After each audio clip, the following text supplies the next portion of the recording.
I am a fan of hero shooters, from Overwatch to Valorant to Apex Legends. And one of my favorite aspects about these games are the unique designs of each hero, from a gameplay perspective to their aesthetic to their backstory. And I've made videos in the past where I talked about the best and worst design characters in hero shooters. And one of the unique things I realized while making those videos was how Marvel Rivals specifically required a different approach when judging their hero designs. Because unlike all of these other hero shooters, Marvel Rivals is based on existing IP, real characters that existed before the game, with rich comic book histories, and most of these characters even had movie adaptations. So this meant I could judge each hero not only based on their gameplay and aesthetic, but also on how well they represented their comics and lore. So today, I want to continue this and rank every single Marvel Rivals hero based on their design, in a classic tier list from F tier to S tier. And here is the criteria. 1. How creative and unique their gameplay is. 2. How cool their aesthetic is. And 3. How well they capture the hero's lore from media. Comics, TV, movies, etc. Now, obviously not every character can be fully accurate to the source material. Let's be honest, it was always going to be impossible to balance literal gods versus a bow and arrow guy. But I think Marvel Rivals has done an overall great job at capturing these characters' essence, which means that this tier list is very top heavy. So, to make it more fun, I'm actually going to start at S tier and go all the way down to F tier. So without further ado, here is the Marvel Rivals design tier list.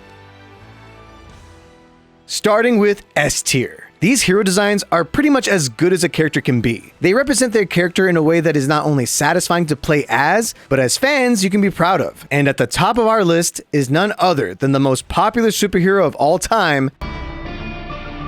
Marvel's poster boy feels like he came straight out of the comic. Spider-Man is very fluid to play as, and he utilizes all of his most important superpowers and abilities to great effect. Pair that with the incredible voice acting from Yuri Lowenthal and a solid suit design that feels classic but fitting for the futuristic universe Rivals is set in. This version of Spider-Man is as close as we could possibly get to the character in a game like Marvel Rivals. Swinging around with him could have been really frustrating to play as or against, but they struck a very delicate balance that I think needs to be applauded, because this is amazing. Sure, the Insomniac games get him down perfectly, but given the fact that the devs have to worry about balance and keeping the gameplay enjoyable, I think this design is deserving of the top spot in S tier.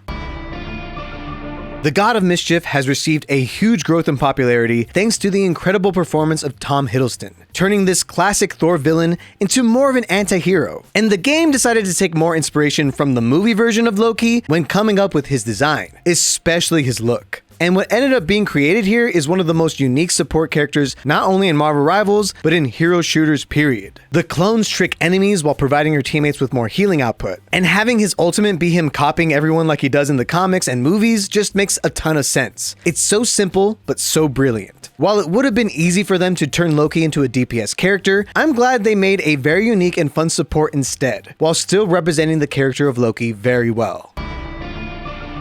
Magik made using a sword in a hero shooter fun. Her demonic powers mixed with her teleportation creates a strong and dynamic DPS hero that surprised many people, a majority of whom have never even heard of Magik in the first place. And her design is ripped straight from the comics. Her aesthetic is as faithful as you can get, while still having that Marvel Rivals touch. And her ultimate, where she fully embraces the Darkchild, is one of her main powers in the comics brought to life so well in this game. Magik in Marvel Rivals could have been lame or one note, but Marvel Rivals pulled it off fantastically. And it's a great adaptation of the character, earning tons of fans in this game and beyond.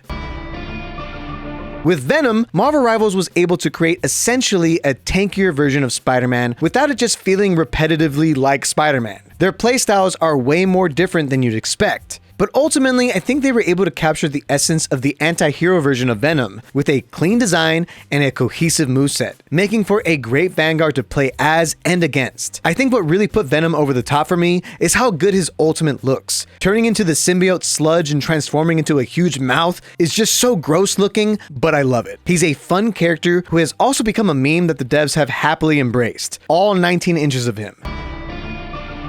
Cloak and Dagger in the comics are fully connected to each other, and their powers balance each other out. And this led to the ingenious design choice to make them one character. Now, many of you know I have a soft spot for duo-type characters. Ice Climbers in Smash Bros. And Tom and Jerry in Multiverses come to mind. But those are platform fighting games. Pulling it off in a third-person shooter would definitely be a lot harder. But Marvel Rivals not only did it, but also created one of the first hybrid characters, who is simultaneously a healer and a DPS character. Now, obviously the playstyle ends up being 75% Dagger, since she's the healer, but the fact is you do end up swapping between roles for different reasons, leading to a very distinct dual role playstyle. Their superpowers of light and darkness are reflected in each individual moveset, only ever combining together in their ultimate. The only reason why they weren't at the top of S tier is that while Cloak's default design is one of my favorites in the whole game, Dagger's is a little basic. It's not bad, and honestly, her regular comic outfit might be a little too revealing, but I do wish they captured the essence of that classic design a little bit better. Overall, it's just a great interpretation of the characters and one of my favorite designs in Marvel Rivals.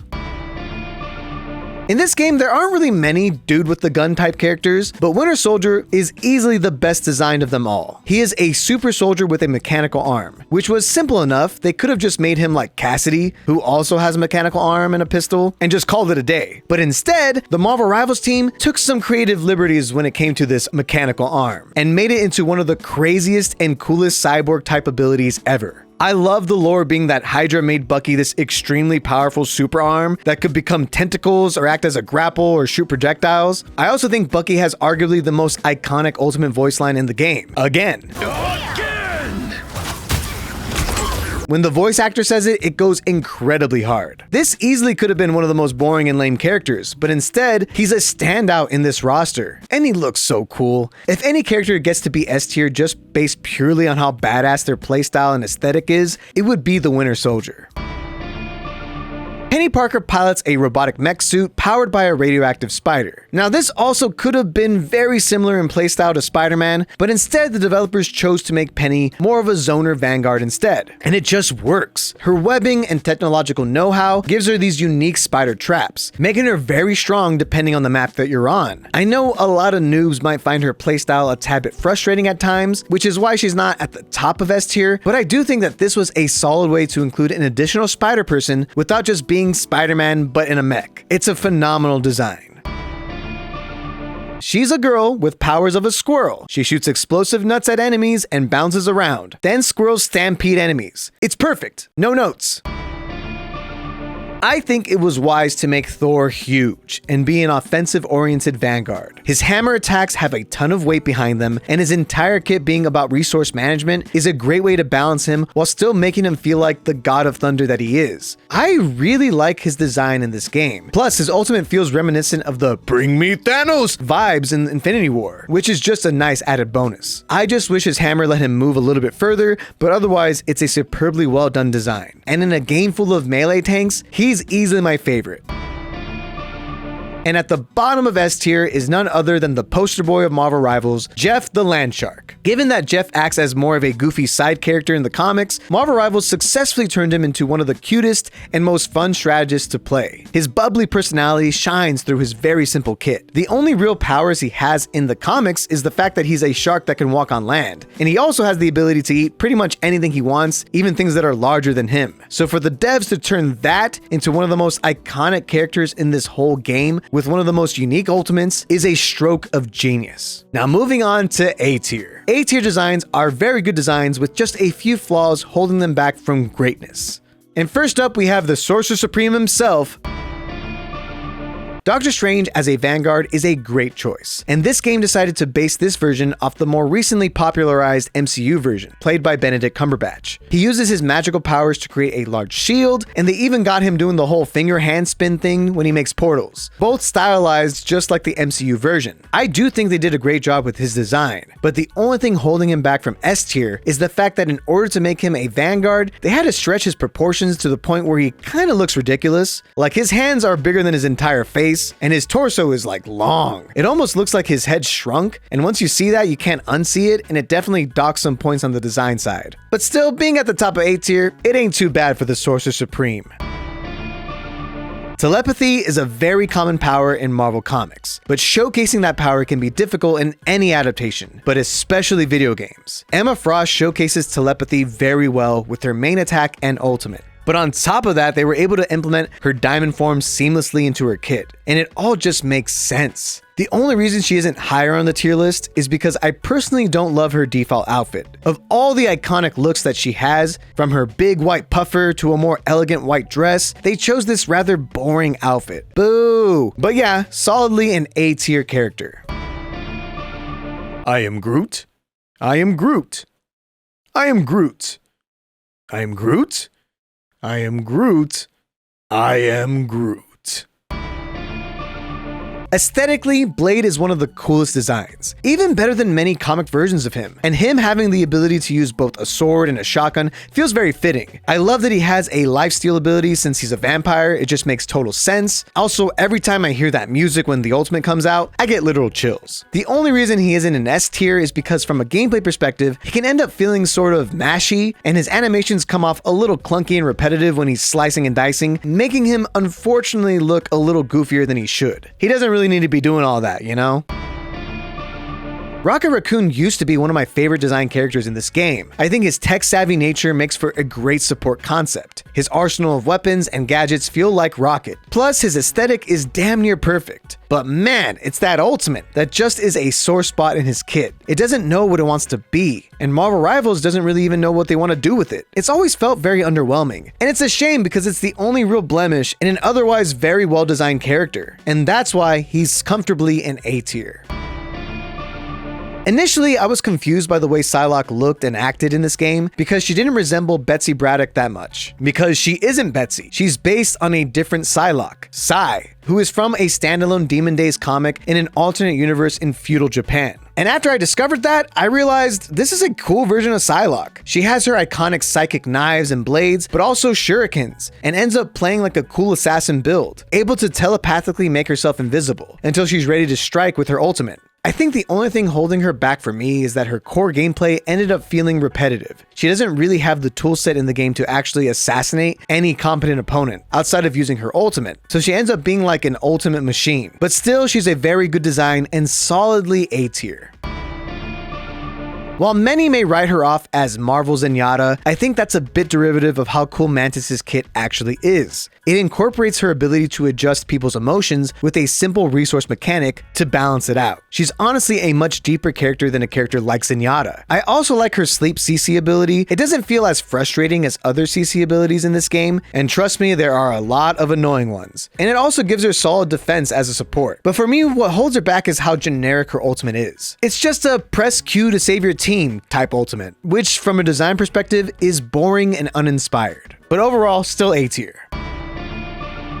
I had trouble putting Daredevil on this list because a part of me thinks that this version doesn't feel like Daredevil at all, but then another part of me kinda loves the fact that a Chinese dragon possessed him and now a lawyer can punch literal gods and win, and as convoluted as that all sounds, the end result is a version of Daredevil that is so insanely fun to play with a suit that fits his new dragon persona perfectly. He's not S tier because there's a part of me that wishes he was more like the classic Daredevil, but he's A tier because Marvel Rivals cooked with this one a bit too hard for me to put him any lower. And now we have B tier. B tier heroes are overall good designs with a few things holding them back. And up first, we got the King of the Sea.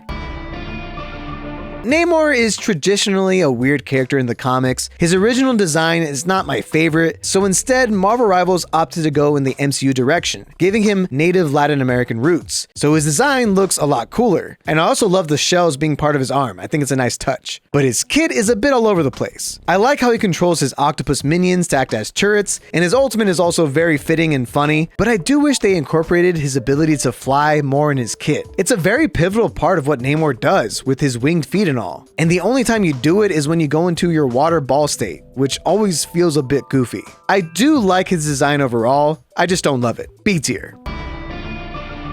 I think that she looks good and captures the vibe of how her magic is supposed to feel like. But she has one of the most obnoxious CC abilities ever made in any game. I'm not even saying it's even that good, it's just so frustrating to get hit by that I think it shouldn't even exist in the first place. The main redeeming quality is just how insanely cool her ultimate is. It captures the chaos magic perfectly. But otherwise, it's really an alright design overall, safely in B tier.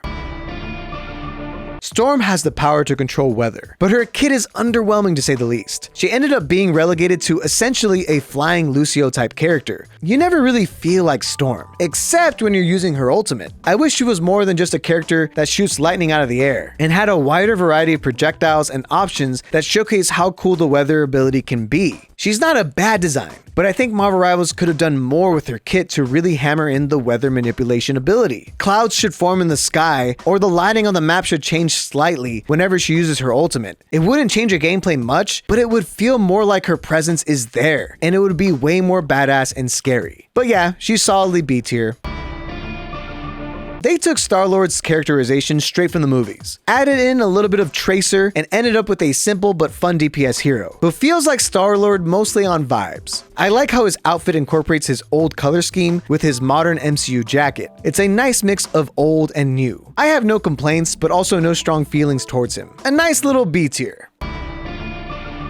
Moon Knight feels like how Batman would feel in a hero shooter, but since Marvel doesn't have Batman, Moon Knight slots in perfectly. I think he's a rather simple character in a roster full of heroes with 1,000 abilities. He just does his iconic random bullshit go, giving newer players a great beginner-friendly DPS character to use. The most disappointing part about his kit and design is that they completely removed any part of Mark Spector's multiple personality disorder. There should just be a mode where he goes all melee for a few seconds as Mr. Knight or something. That just feels like a big omission that doesn't come to play at all with his design. And that's why he can't be higher than B tier. B for Batman. I really don't love that most of the flying characters can't really go that fast, but it's an absolute travesty that Johnny Storm of all characters can't fly like he does in the comics, head first and fast. He should have at least had a burst of movement option that did that. Also, his suit is a bad color combination, which will apply to all the Fantastic Four characters. It should have just been the classic blue or like the First Steps outfit. The only reason he's not in the lower tiers is because his kit does feel like he's utilizing his fire powers in multiple ways. And his ultimate, I think, is a very great design. Iron Man's suit design in this game is nice, and overall, I think he has a cohesive kit. But man, oh man, the thing that holds him back for me is the fact that they just made him all lasers. Iron Man has a wide arsenal of weaponry at his disposal. I was hoping for more explosives, or if he was running nanotech, then more shielding or cool melee options, but nope. Oops, all lasers. I still really like how Iron Man feels in this game, and his ultimate is dope as hell, but yeah, it felt a bit one note for me.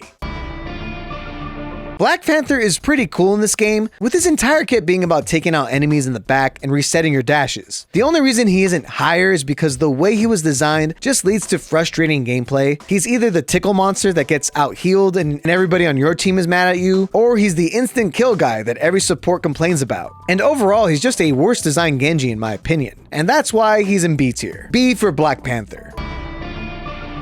Angela looks pretty much ripped straight from the comics, and her powers are showcased well in her kit. But for me, what holds her back is the clunky way that she enters in and out of her flying state. This game just refuses to let flying characters touch the ground, and Angela is the only one that can, but only if she has her cooldown. But like, why? I don't even think it would make her overpowered. It would just feel smoother because her weapons in and out of flight play super differently. Overall, I like her design, but with how weird it just feels sometimes, I have to put her in B tier.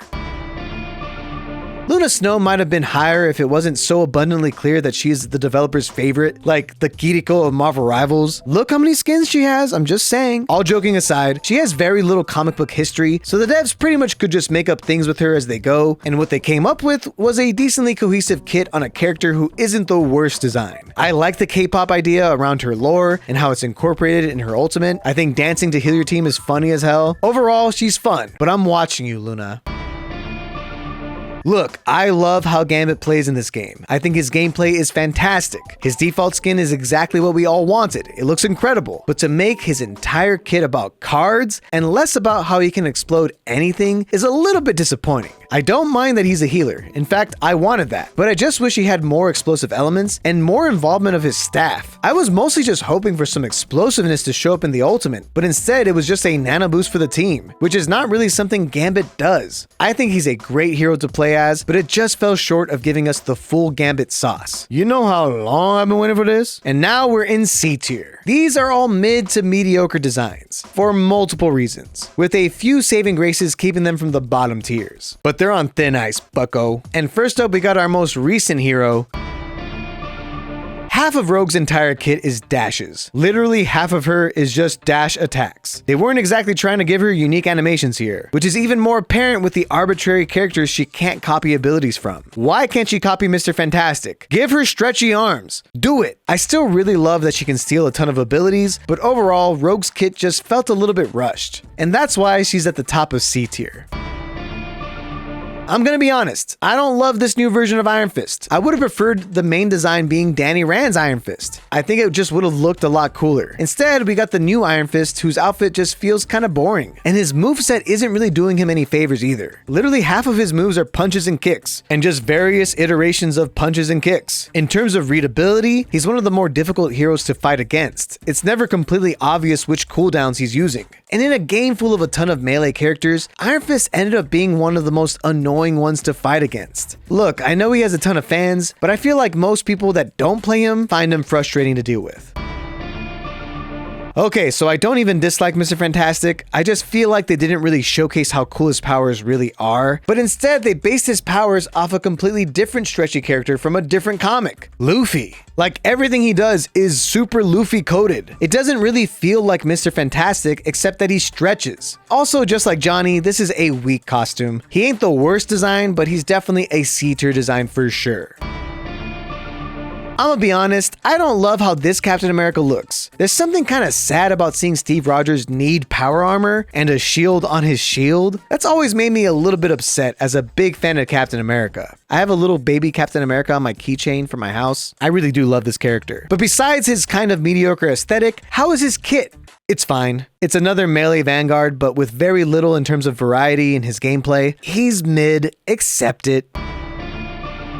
Wolverine is the only character in C tier to solely be here by how much I hate his default design. There were so many better options for Wolverine of all characters. This was not it, Chief. Okay, also his gameplay in my opinion is very one note. I mean, I guess that's what Wolverine is in the comics, just a slash 'em up type guy, so I can't really dock them that much for that, but even if it's comic accurate, it still leaves a lot to be desired. Look, Ben Grimm really just punches things in the comics, so they had to take some creative liberties to give him something else to do. But yeah, there's really not much you can do here. It's not bad, it's not good, it's just a thing. Hela is the goddess of death, relegated to having the gameplay of a semi-automatic rifle. I'm also not a big fan of her default outfit. I think some of her other comic iterations are a lot more interesting. Yeah, just hella mid if you ask me. I have mixed feelings about Ultron. On one hand, I find his kit super unique as the only flying healer in the game, but on the other hand, he doesn't really feel like Ultron. Ultron's main gimmick in all of his entire comic book history is that he keeps upgrading himself over and over again. In my head, he should have been some type of Vanguard who slowly upgraded himself to become even stronger, like the Monarch Titan in Titanfall 2. But instead, he's just Iron Man but heals. It's just not what Ultron is. But in a vacuum, I do like his gameplay and kit, which is why he's still safely in C tier, but yeah, he's ultimately disappointing.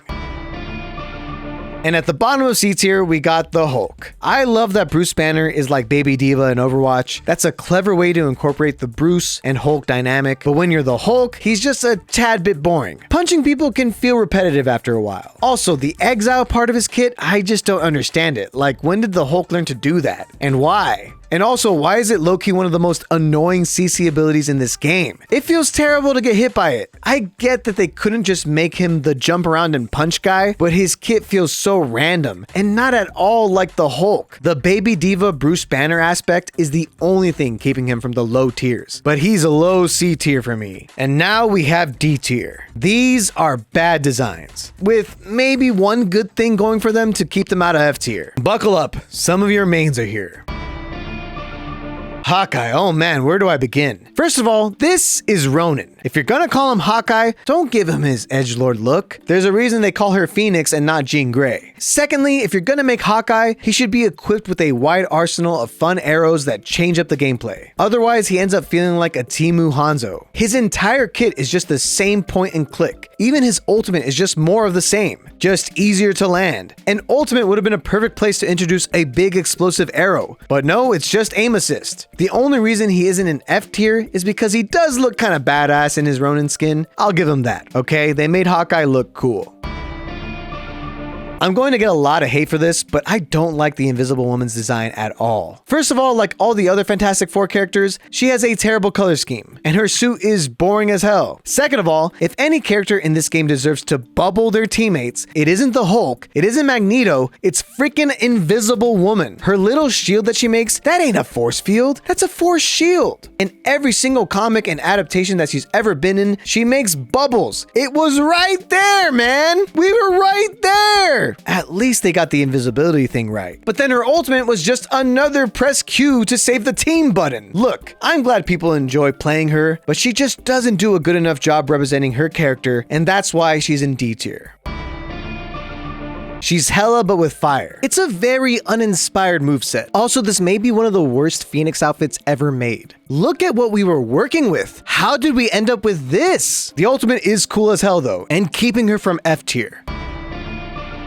Adam Warlock canonically has super strength, super speed, flight, superhuman durability. He's basically Superman. And in this game, he's Mercy from Overwatch. But worse, the only part that feels like Adam in this game is the cocoon he is born out of. Like at the minimum, let the man fly. He is literally always flying, even in the movies. Why can't he fly in this game? It blows my mind, the decision to do that to him. Because if he could at least fly, he would feel more like his source material. But even then, only slightly. Ultimately, Adam Warlock's entire kit feels like it belongs to a completely different superhero. But they had to give it to Adam Warlock because he got super popular because of Guardians of the Galaxy 3, and unfortunately, it ruins his design. And now we have F tier. These are the bottom 3 designs. Let's just begin with...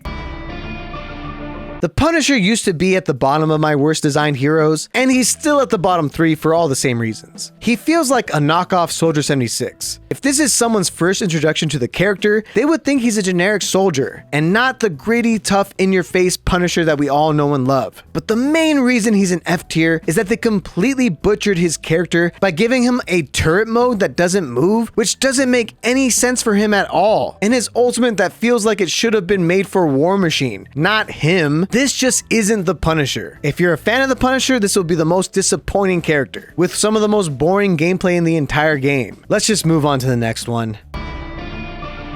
Black Widow feels the most like a direct knockoff of an Overwatch character, Widowmaker. Their names are nearly the same, their weapon, their grapple, their cake, but even without all that, it's just a disappointing way to use Black Widow. She's a highly trained assassin. I feel like she should have had smoke bombs or other stealth options, but instead she shoots plasma out of her sniper? Where the hell did that come from? Is that something she's known for? Black Widow comic fans, please let me know if I'm just out of the loop. I've just never seen her plasma burst until this game. Ironically, if her ultimate just copied Widowmaker, it would actually make more sense for her lore-wise. It's like, oh, she got intel. I feel like she would have been way cooler with a silenced pistol secondary and the ability to instant kill assassinate people from behind. And I just generally don't like any part of her kit. And she's also really annoying to play against. Black Widow is bad. And finally, at the bottom of this entire list, we have... Magneto used to be an honorable mention for the worst design, but over time, my disdain towards everything about his design has only grown stronger. Let's just start off with the fact that he's wearing a silver outfit and not his iconic red outfit and helmet. Then there's the fact that they had a million ways that they could have used his magnetism abilities, but they just decided to make him Sigma from Overwatch with Zarya Bubbles. His magnetism is a shield and bubbles for his teammates. Because magnetism, not pulling enemies towards you or pushing enemies away or force choking enemies with metal, but a little bubble shield like Zarya. What? I'm telling you, the more you see his kit, the more frustrating it is. Fear Magneto? Why? You're not doing anything special. You're the worst designed hero in this game. Magneto deserves better. And I hate that he's also meta relevant because he's so boring to watch in the highest level of Marvel Rivals. And he's just always there. I hate Magneto. Sorry, my sanity slowly depleted after going in descending order. That was a mistake. But there we have it. That is the Marvel Rivals design tier list. Do you agree with my list? Do you disagree? Either way, let me know who you think is the best design character in this game and who you think is the worst design character in this game. But with that, I'll catch you guys next year in 2026. I'm out.